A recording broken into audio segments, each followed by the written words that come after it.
Sen sevdanın özü sözü, sevdana kurban demişəm.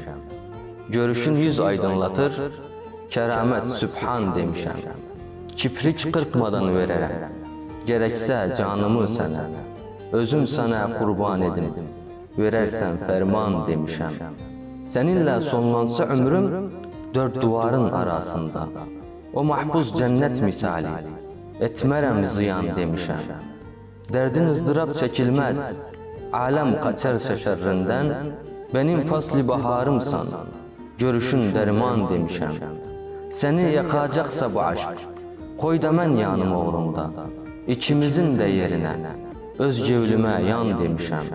Nebzimin sürati kakar, bir dem cemalu görendem, benim bu coşan kanıma, kan değil burkan demişem. Sevdan kanıma girecek. Sen calladım sayılırsın.